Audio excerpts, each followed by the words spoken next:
Cypetherm Bridges is an application designed to determine the thermal transmittance in linear thermal bridges by solving and processing a heat transfer finite element analysis model based on the EN ISO 10211 code. To get started, we can link the model to a project hosted on the BIMserver.center platform and become part of the collaborative workflow provided by OpenBIM technology.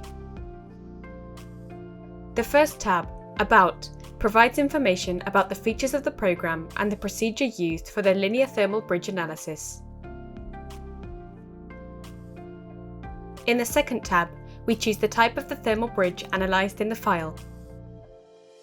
The program can analyse the most common thermal bridges in buildings.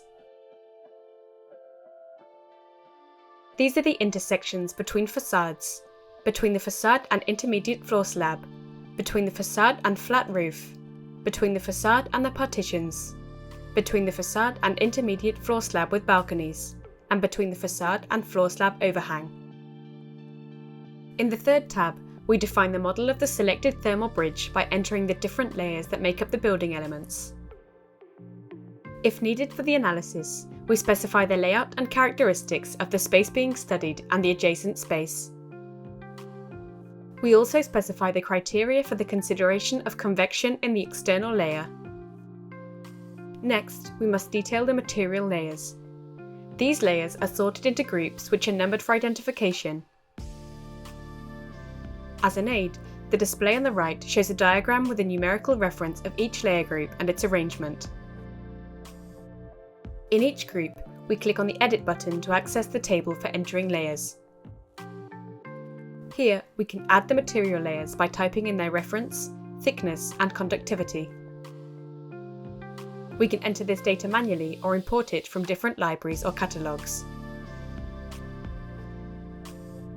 Finally, we go to the fourth tab to carry out the calculation and display the results report.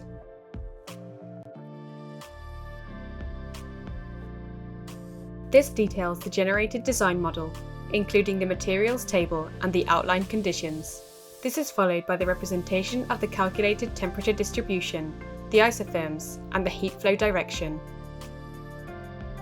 The program also displays a graph with the heat flow at the analysed edge, and finally, the linear transmittance calculation in the thermal bridge. We can print this report directly or export it in different formats. Authorised project participants can share and view the information generated with the program via the BIMserver.center platform, allowing them to access all the information from any device at any time.